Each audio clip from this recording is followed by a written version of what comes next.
हुक्म हुआ है सुप्रीम मोदी इस्तकबालिया कमेटी का कि मैं मेहमानों का प्रारूप इस्तकबाल करूँ।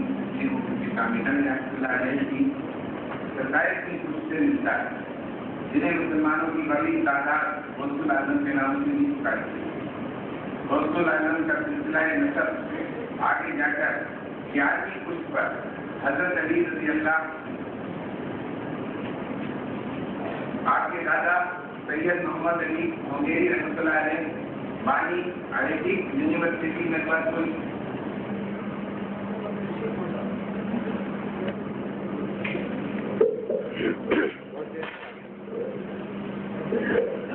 आपके बीच में आकर बड़ी खुशी हुई।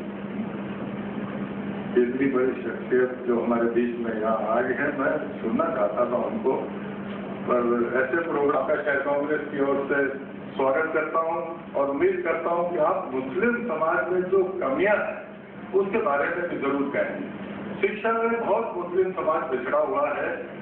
मैं आपसे दरख्वास्त करूंगा कि शिक्षा की तरफ आप ज्यादा से ज्यादा ध्यान देंगे तो मैं समझता हूँ कि अपने जो मुस्लिम परिवार हैं उनमें इसमें खुशी का इजहार होगा।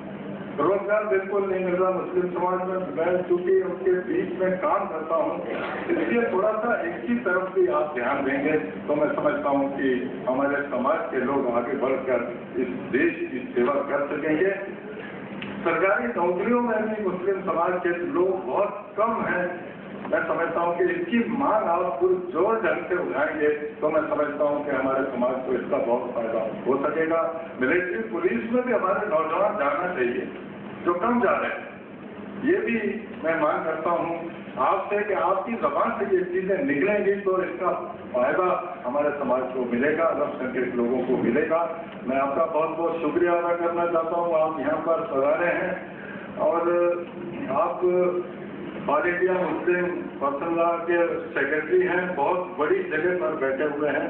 आपकी जो आवाज है उसका बहुत फायदा मुस्लिम समाज को मिल सकता है, इसमें आप जरा गौर करेंगे। हमारे इब्राहिम कुरैशी साहब तो बहुत कोशिश करते हैं काम में, और अल्पसंख्यक लोग हम भी आपके साथ में हैं। मैं समझता हूँ अच्छा सिख समाज के लोगों से कई बार हम पूछते तुम अल्पसंख्यक हो, बोले नहीं हम अल्पसंख्यक नहीं। अरे भाई हम अल्पसंख्यक हैं तो हम क्यों ना अपने हकूक को मांगे, अपनी बातों को आपके सामने शासन के सामने रखें तो हमारे लोग आगे नहीं आते। अभी शिक्षा की बात आई जिला सरकार में तो बहुत सारी बात जो वहाँ के शिक्षा विभाग से व्यक्ति आए थे यूनिवर्सिटी से, वो बोले कि साहब इसका फायदा लोग नहीं उठा रहे हैं। हमारी क्लासेस लगती हैं, हम फ्री उनको एजुकेशन देना चाहते हैं, उसके बाद भी बच्चे उसमें जो तादाद चाहिए उसमें नहीं मिल रहे। तो मैं समझता हूँ शिक्षा की तरफ आप ज्यादा से ज्यादा जोर देंगे तो आपका समाज आगे बढ़ेगा, अल्पसंख्यक लोगों को उसका फायदा मिलेगा। मैं सभी मंच पर बैठे हुए लोगों का हार्दिक हार्दिक स्वागत करता हूँ। और हमारे श्रीमान निजाम साहब बैठे हैं यहाँ पर। निजाम साहब भी हमेशा मुस्लिम समाज के लोगों के बीच में जाकर और हमारी कांग्रेस पार्टी के बीच में भी जो चीज मैं जानता नहीं उसके बारे में अगर कोई मैंने कहा तो वो गलत हुआ। इसलिए मैं वो शब्द कुछ कहना चाहता हूँ, हिंदी में कहूँगा तो आप लोग सब हिंदी जानते हैं, हिंदी हमारी राष्ट्रभाषा है और न समझने ऐसी कोई बात मैं करूँगा नहीं। देखिए खुशी की बात है कि आपके समाज द्वारा यह आयोजन किया गया है, जिसमें खासकर जो आपके समाज में जैसा कि पूर्व बताया कुछ खामियां उसमें संशोधन होना चाहिए, परिवारों में किस प्रकार परिवर्तन होना चाहिए, आपके समाज में किस प्रकार परिवर्तन सामाजिक होना चाहिए। आपको आपने शायद निमंत्रण नहीं दिया या आपने ये समझा कि महिला समझते नहीं है आपके समाज की, इसलिए उनको ऐसे आयोजन में बुलाने की कोई जरूरत नहीं। अगर ऐसी आपकी धारणा हो सकता है तो मैं समझता हूँ ये गलत है, क्योंकि जब हम सुधार की बात करते हैं सबसे पहली चीज आती है हमारा परिवार। बच्चा जब घर में कुछ सीखता है तो अपने माँ बाप जो भाषा वापरते हैं, जिस प्रकार व्यवहार होता है उस पर उसका असर होता है। जब घर में जो वातावरण होता है तो बच्चा शब्द सुनता है वही उसके मुंह से शुरू में निकलते हैं। उसके लिए कोई स्कूल में पढ़ने के लिए जाता है तो सबसे सुधार अगर करना हो तो मैं समझता हूँ कि परिवार में घर में सुधार होना चाहिए।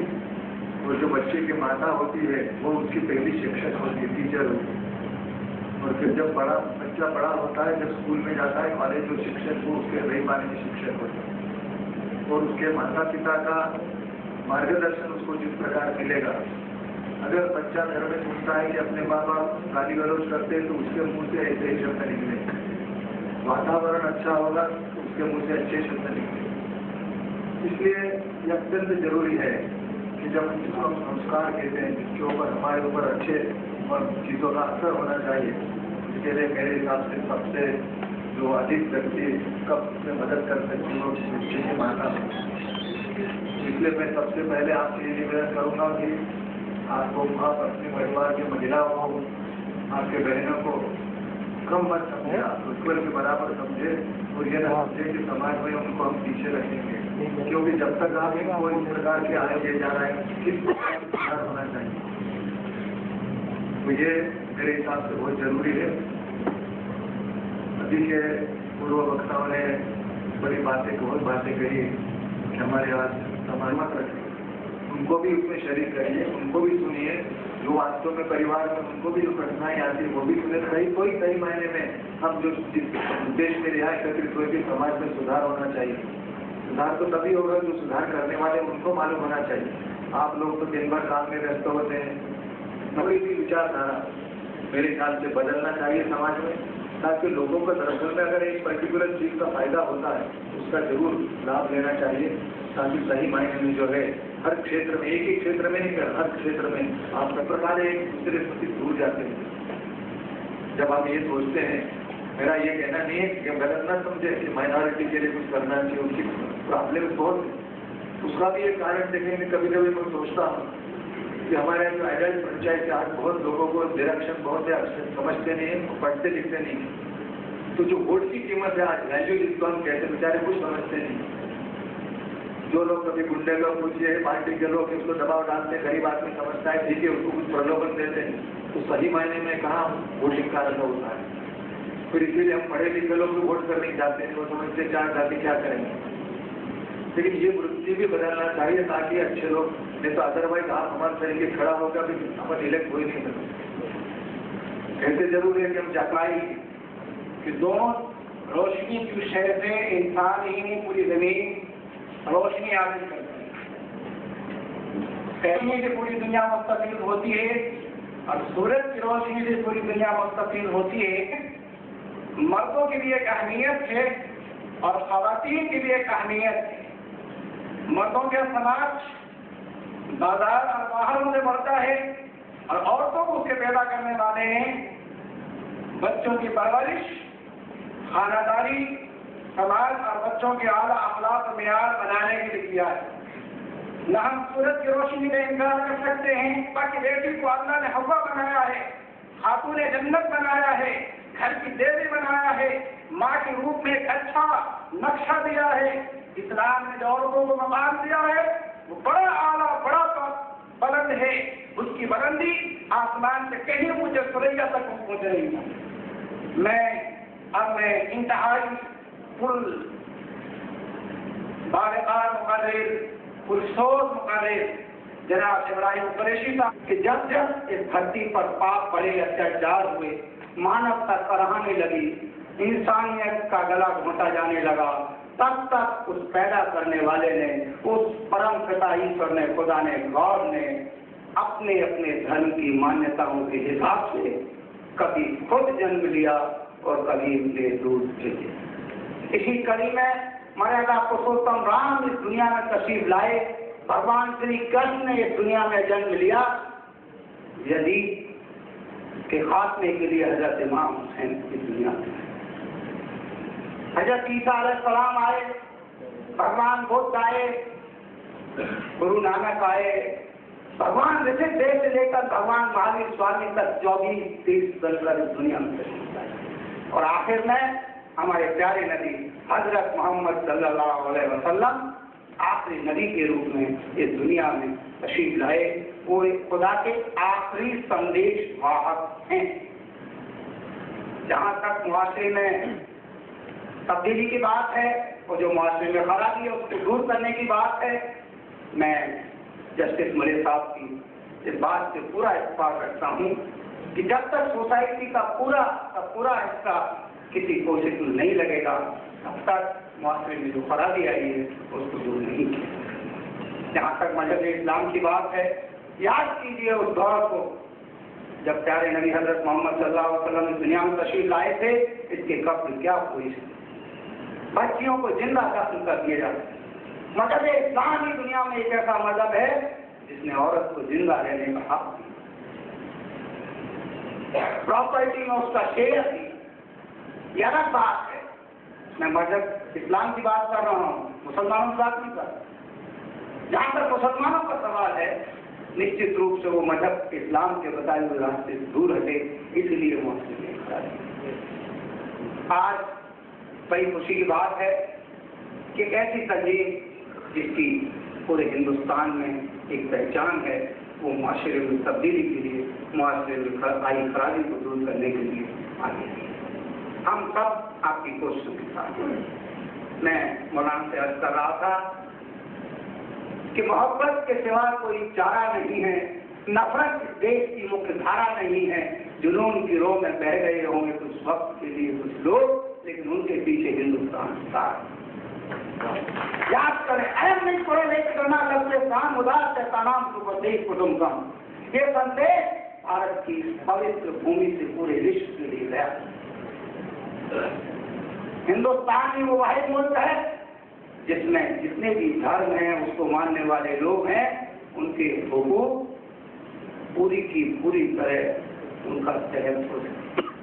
और ये किसी हिंदुस्तान की सियासी पार्टी और हिंदुस्तान की हुकूमत की हमारे ऊपर मेहरबानी नहीं है।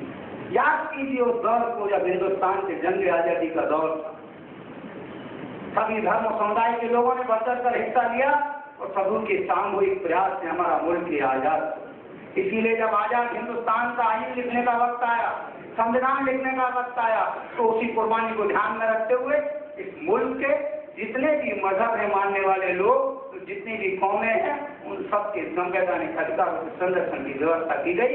ये हिंदुस्तान की किसी हुकूमत या किसी सियासी पार्टी का हमारे ऊपर एहसान नहीं है। ये हमारे बुजुर्गों ने इस मुल्क की आजादी के लिए जो आंदोलन लड़ा, अपनी कुर्बानी दी, उसकी बदौलत हमें मिला है। और जो चीज कुर्बानी की बदौलत मिलती है, उसे दुनिया की कोई ताकत नहीं। हमारा साथ यह है कि असत्य के खिलाफ सत्य की लड़ाई, अधर्म के खिलाफ धर्म की लड़ाई, बुराई के खिलाफ अच्छाई की लड़ाई। और हर मजहब ने, हर धर्म ने अपने मानने वालों को जिहाद की तालीम दी है। वो लोग जिहाद की मुखालफत करते हैं जो बुराई के समर्थक हैं, जो अधर्म के समर्थक हैं। मैं जिहाद का समर्थन करता हूँ। जरूरत इस बात की है कि जिहाद को परिभाषित हमारे मौलवी हजरात, हमारे मुस्लिम पर्सनल बोर्ड के जो मेंबर हजरात हैं, वो इस तरफ तवज्जो दें और जिहाद को जो हिंदुस्तान की भाषा है उस भाषा में समझाने की कोशिश करें। मुझे पूरी उम्मीद है कि जिस तरह का कंफ्यूजन जिहाद को लेकर और दीगर मामला को लेकर स्पेशली मुस्लिम के बारे में किया जाता है, उसको हम एक्सप्लेन करके काफी कमियों को दूर करें। मैं जस्टिस मुले साहब की बात से पूरी तरह कि सोसाइटी में जो खराबियां हैं उसको दूर करने में खवातीन अहम रोल अदा करें। मौलाना साहब अभी मजहब इस्लाम का उदाहरण देकर खवातीन के हुकूक की बात कर रहे हैं, वो एक अलग बात। लेकिन मुसलमान क्या मजहब इस्लाम के बताए हुए रास्ते पर चलकर खवातीन के हुकूक की हिफाजत करने के लिए आगे आता है? बात चली थी इसी शहर से, सैयद जो शाहबानो वाला केस था। मैं मौलाना साहब से गुजारिश कर रहा था, मेरी अपनी मालूमात के हिसाब से हर मजहब में इस तरह की देवाओं और यतीमों को मेंटेनेंस का प्रोविजन है। हमारे मजहब में भी ज़कात और फित्रे का प्रोविजन था। हम ऑनरेबल सुप्रीम कोर्ट को अपनी इस बात को समझाने में नाकामयाब रहे कि हमारे यहाँ इसका एक अरेंजमेंट है। यही वजह हुई कि वहाँ जैसी पैरवी की जाती है जैसे उसकी लगती है। देश से सही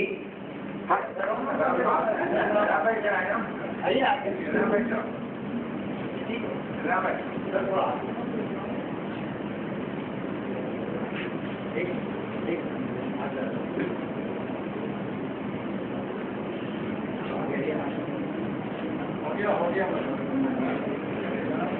वो तो 75 साल पहले भी वही था, 70 साल पहले भी वही था, 60 साल पहले भी वही था। फिर ऐसा क्या हुआ कि हम उस तरह के जीवन को स्वीकार नहीं करना चाहेंगे जो आज से 50 साल, 75 साल या 100 साल पहले का था? बहुत छोटा सा सवाल है, और अगर इसको हम सोचें तो जिन बातों पर और जिन मुद्दों पर हम आज यहाँ चर्चा कर रहे हैं, उस चर्चा के निष्कर्षों पर व्यक्ति मंदिर में नहीं जा सकता। क्या आज उसको कोई रोकता है? और क्या किसी ने ये नियम बनाया है कि अब लोग मंदिर में नंगे सिर नहीं जाएंगे या नंगे सिर जाएंगे? एक समय था जब महिलाएं अगर बाल खुले रख करके किसी घरेलू कार्यक्रम में चले जाएं, किसी शुभ कार्य में चले जाएं, तो उसको अपशकुन माना जाता था।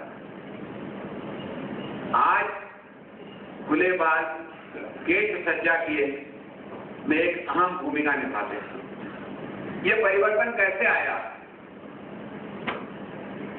क्या इसको किसी ने परिभाषित किया, इसको किसी ने लागू बस किया, इसके बारे में किसी ने कानून बनाया? समय के साथ, समय के प्रचलन के साथ, समय की व्यवस्था के साथ जीने के लिए बाध्य किया। समय की चुनौतियां इन निजी वास्तवों से हट करके और एक समग्र समाज के विकास की चुनौती हो गई। जब हम समग्र समाज के बारे में सोचते हैं, जिनके बीच में हमको जीना है, जिनके बीच में हमको रहना है, तो समय के परिवर्तन को स्वीकार करना एक अनिवार्यता होती है। और जो उसको स्वीकार नहीं करता है, वो समय की आवश्यकता में पीछे रह जाता है। हम आज किसी एक समाज के पर्सनल लॉ के बारे में बात कर रहे हैं। क्यों कर रहे हैं? क्या जरूरत पड़ी? हिंदू समाज में जब राजा राममोहन राय ने सती विरोधी आंदोलन चलाया, तो उस वक्त समाज की मानसिकता उसको स्वीकार करने की नहीं थी। समाज की शक्ति के रूप में रूपांतरित किया जाता है, तो वो भी एक विकृति है। समाज की शक्ति है वो, पर उन सत्कार्यों के लिए जो इन प्रक्रियाओं में निहित है, जिनके लिए ये प्रक्रियाएं और ये तौर तरीके निर्धारित किए गए हैं। आज एक समय था जब दुनिया में राजनीति और धर्म या राजनीति और संप्रदाय एक दूसरे के शक्ति के पूरक थे। केवल हमारे देश में ही नहीं, उन देशों में भी जहां ईसाइयों में अपने अपने आराधना में के तौर तरीकों में अंतर थे, पर उन्होंने इन अंतरों को मनुष्य के विकास में, समाज के विकास में और देश के विकास में बाधक बनने की सीमा तक नहीं जाने दिया। जो चीज, जो इस व्यक्ति में जो एक शक्ति है इसकी, उस शक्ति को व्यक्ति की शक्ति से निकाल करके अगर हम विशेष स्वरूप में संप्रदाय की शक्ति बनाते हैं, तो न धर्म के साथ न्याय है, न व्यवस्था के साथ न्याय है, न देश के साथ न्याय है। इसलिए आवश्यक यह है कि हम इस बात का विभाजन तय करें। मैं जैन हूं, मैं कैसे अपने मंदिर में जाके आराधना करूं? एक वैष्णव है, देवी का भक्त है वो कैसे जाके आराधना करे? एक अग्रवाल समाज का सदस्य है, वो किसको अपने परिवर्तन लाकर अपने परिवार को, अपने परिवार के माध्यम से अपने समाज और अपने देश को अधिक शक्तिशाली, अधिक विकसित कैसे बना सकते हैं? वही जिंदा रहेगा दुनिया में, वही देश जिंदा रहेगा जिसके पैर मजबूत हैं और जिसका सिर क्रियाशील है।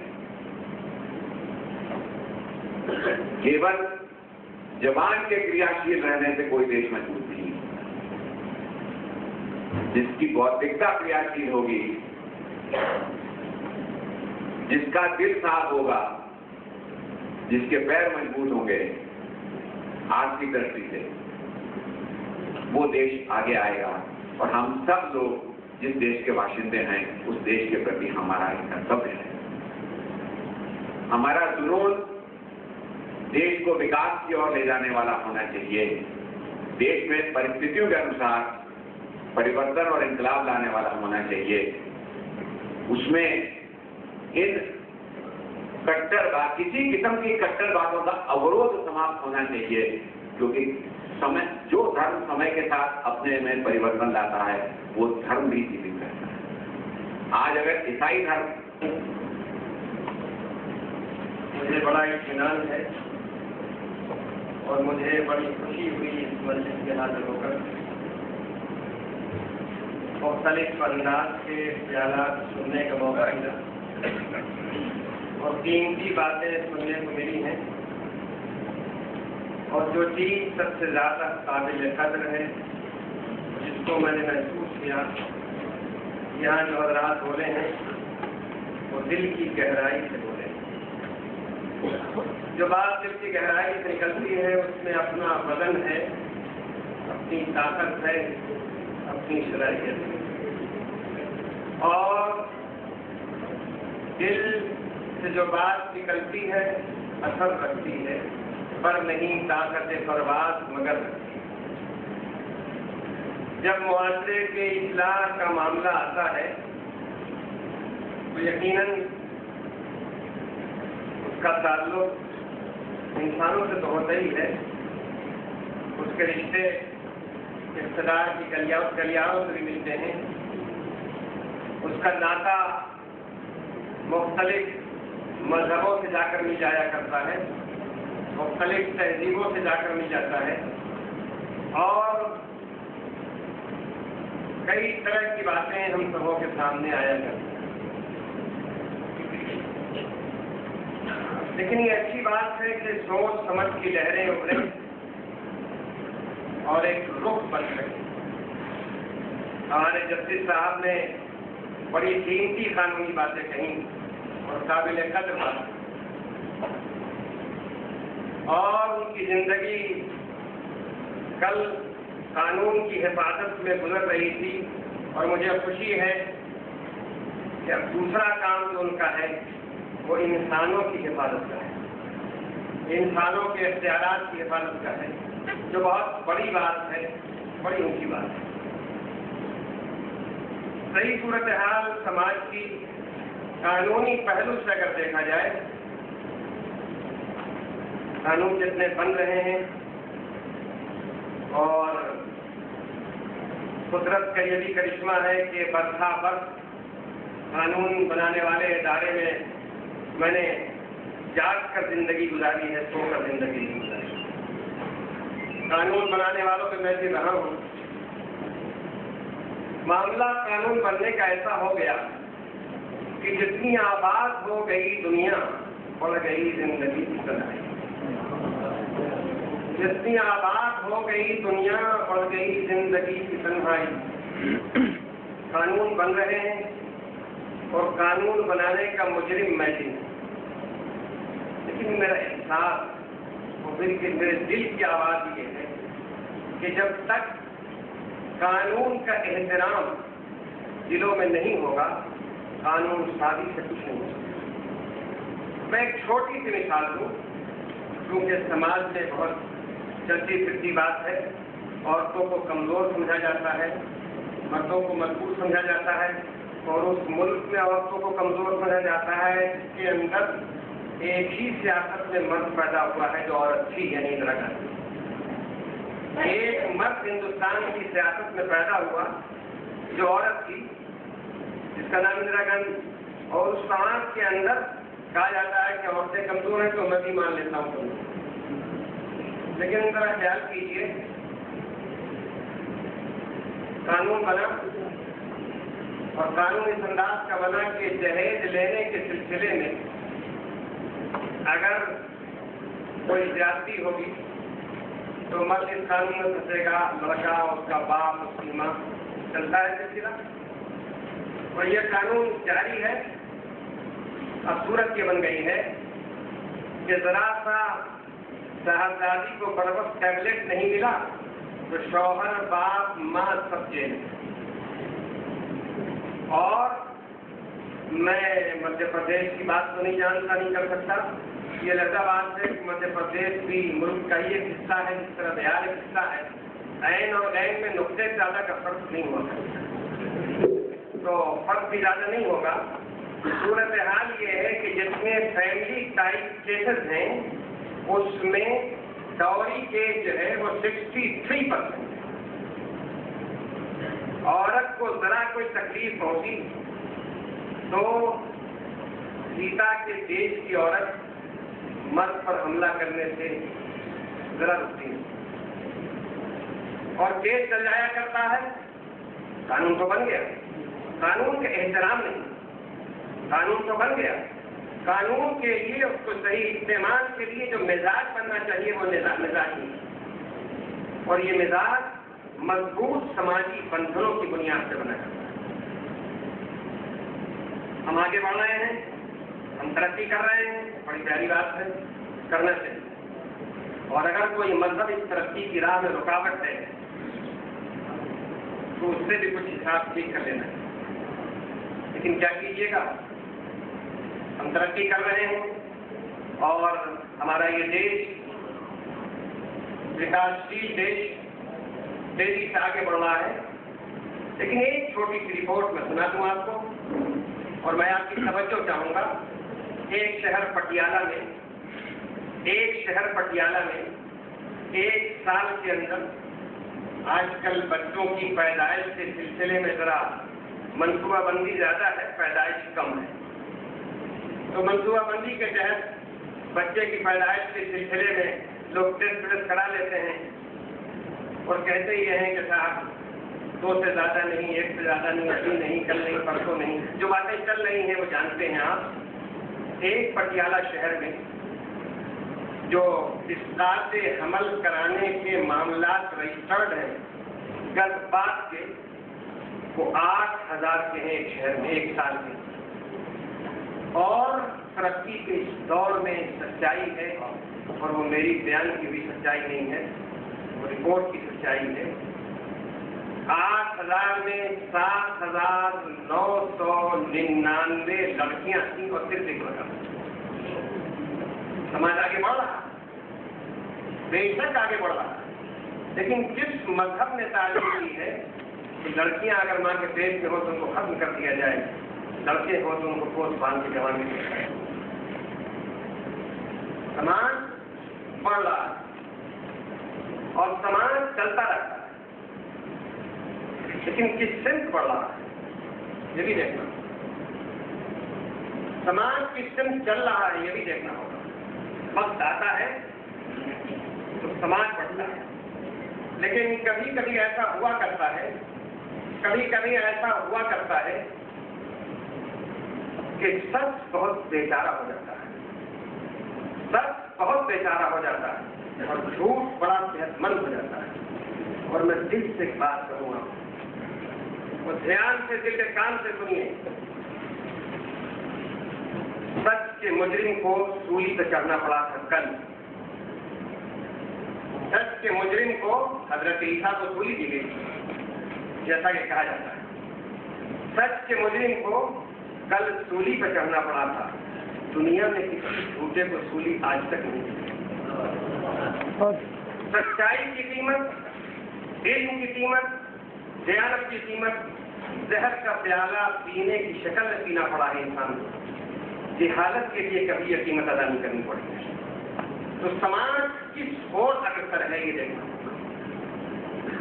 सच की ओर कि झूठ की ओर, बुलंदी की ओर कि पस्ती की ओर। कदम तो बढ़ते हैं, कदम रुकने के लिए नहीं। जिंदगी हरकत का नाम, अगर हरकत नहीं है, जुमूद है, तो जुमूद का दूसरा नाम मौत है। ठहरने का नाम मौत है। जिंदगी तो मुतालिक रहेगी, मगर किस सिंह? अच्छाइयों की सिंह में या बुराइयों, गलतियों के सिंह में, खूबियों के सिंह में, ये देखना पड़ेगा।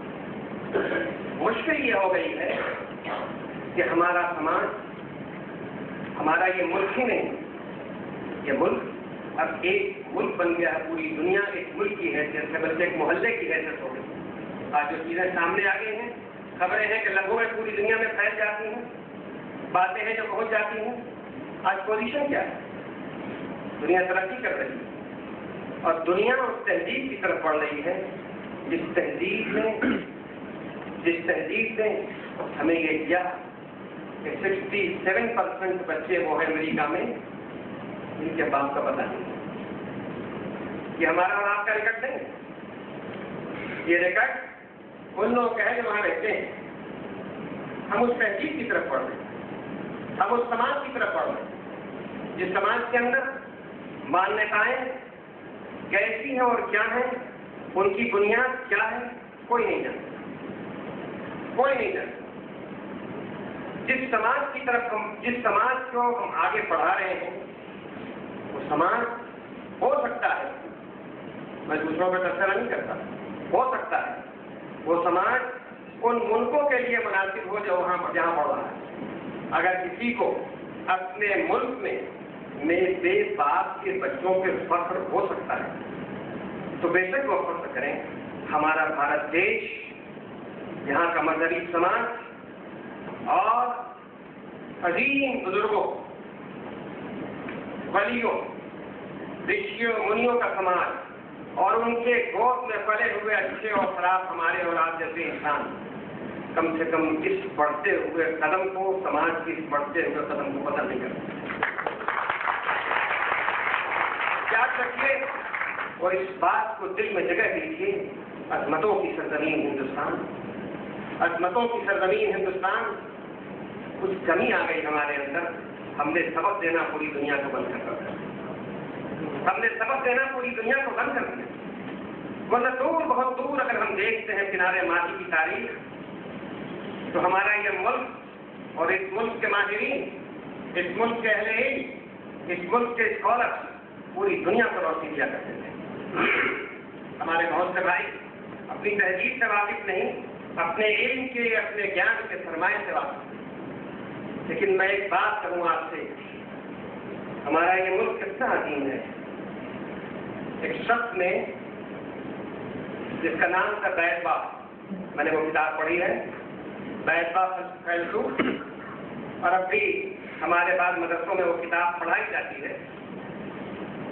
उस किताब में उसने हमारे हिंदुस्तानी फलसफी ने संस्कृत में बादशाहों के लिए हिदायतनामा लिखा और कहानियों की शक्ल में लिखा। वो किताब आज जिंदा, लेकिन हम इतने नालायक हैं, माफ कीजिएगा, हम इतने नालायक हिंदुस्तान के रहने वाले आमतौर पर कि अपने संस्कृत के उस सरमाए को याद नहीं रखे होंगे। लेकिन ये क्या कीजिएगा, अरबी जबान में वो सरमाए मौजूद और मैंने अरबियों से पढ़ा। ऐसा फैलसूफ ने पूरी दुनिया की तहजीब को मुतासिर और बादशाहों को समझाया कि हुकूमत किस तरह की जाती है, और चिड़ियों की जबान, चिट्टे चिड़िए की कहानी की जबान में समझाया। हमारे मदरसे के बाद लोग यहाँ बैठे हुए और मुस्कुरा रहे हैं कि मैं कलीला सिन्हा की बात कर रहा हूँ। हिंदुस्तान की रूह, यकीन मानिए बेटे, और हिंदुस्तान की रूह तड़प रही। जरा सोचिए तो सही, गीता के तकद्दुस वाले देश के अंदर औरतों को जिस तरह पामाल किया जा रहा है, सारे बाजार नीलाम किया जा रहा है तहजीब के नाम पर, सकाफत के नाम पर, क्या ये तालीम है हिंदू धर्म की? क्या ये तालीम है इस्लाम की? यह हिंदुस्तान में आबाद मुसलमान, हिंदू, सिख, ईसाई किसी की ये तहजीब है? नहीं और हरगिज़ नहीं। लेकिन जल पे सिक्कों का नाम सिक्का हुआ करता है, ताकत, इक़्तिदार और पूरी दुनिया पर हुकूमत की बुनियाद, और उस वजह से जो चीज पूरी दुनिया में चल रही है, हमने भलाई और बुराई के पैमाने को बदल दिया। हमने अच्छाई और बुराई के पैमाने को बदल दिया, और ये पैमाने टूट कर अब दूसरे अंदाज से हमारे सामने आ रहे हैं।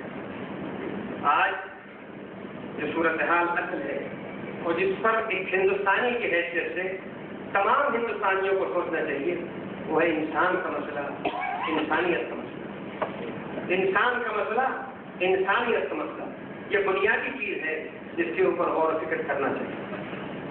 आज हमारे घर में शादी होती है, लाखों रुपए खर्च करते हैं।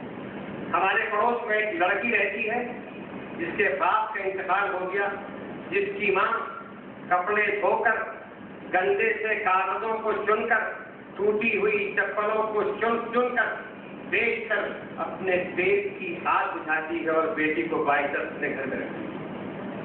हमारे घर में लाखों रुपए शादी ब्याह के खर्च होते हैं, हमें एहसास नहीं होता हमारी पड़ोस की वो लड़की, उसके हाथ पीले नहीं हो रहे हैं सिर्फ इसलिए कि उसके पास पैसे नहीं। क्या इस्लाम ने इसकी इजाजत दी?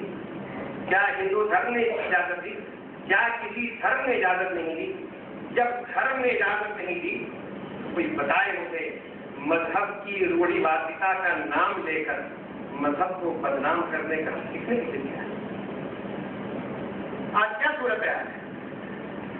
चाहे हिंदू हो चाहे, लेकिन हमारा मुसलमान भाई भी शादी करता है तो सारे हौसले निकाल दिया करता है, खर्च की इंतहाओं तक पहुंच जाया करता है। ये कैसा इस्लाम है? ये कैसा ईमान है जो हमें इंसान को जानवर बनाने के लिए तैयार हो गया है? यकीनन कि वो पूरी दुनिया की रहनुमाई कर सकते हैं शर्त सिर्फ एक, हम अपनी अजीम तहरीर को सही तरीके पर दिल से अपनाएं, जिंदगी में नाफिज करें और दुनिया को बता दें कि तुम चोरी करके आगे बढ़ सकते हो, हम ईमानदारी करके आगे बढ़ सकते हो। तुम रिश्वतों के साथ आगे बढ़ सकते हो, हम ईमानदारियों के साथ आगे बढ़ सकते हैं। मगर क्या कीजिएगा, बदकिस्मती ये है कि अब रिश्वतखोरी में इंटरनेशनल कंपटीशन है, इंटरनेशनल कंपटीशन है, हम भी किसी से कम नहीं। और ऐसी मुकाबला आराई है, ऐसी सफाराई है कि इंसानियत करा है। ये तो खुदा का शुक्र है कि ऐसे जज साहबान अभी ये रोशनी की शक्ल में मौजूद हैं, वरना किस्सा बहुत दराज है सुनने की नहीं। बहुत सारे पॉइंट है लड़ने के, जो लड़ने के पॉइंट हैं बिना से लड़ने लो, कोई हद की बात नहीं, कोई हद की बात नहीं। लेकिन जो मोहब्बत के नगमे गाने के पॉइंट हैं, जो मिलकर हल करने के पॉइंट हैं, जो खराबियां हिंदू, मुसलमान, सिख, ईसाई और मुख्तलिफ जातियों, मुख्तलिफ तहजीबों में इस मुल्क के अंदर है, उनको मिलकर एकजुट होकर उसको दूर करने की जरूरत एक बुनियादी चीज है। और इसी जरूरत के तहत हमारे कलम के धोनी जैन साहब खड़े हैं, वो खड़े रहें और रहनुमाई करें। तो यकीन माने चिराग अगर तेज रोशनी नहीं देगा, अरे थोड़ी सी रोशनी तो देगा, कुछ तो अंधेरा मिटेगा, कुछ तो उजाला फैलेगा, कुछ तो कदम बढ़ेंगे। हो सकता है अगला कोई और चिराग हमारा और आपका इस्तेमाल कब बना तकब्बल मिलना है।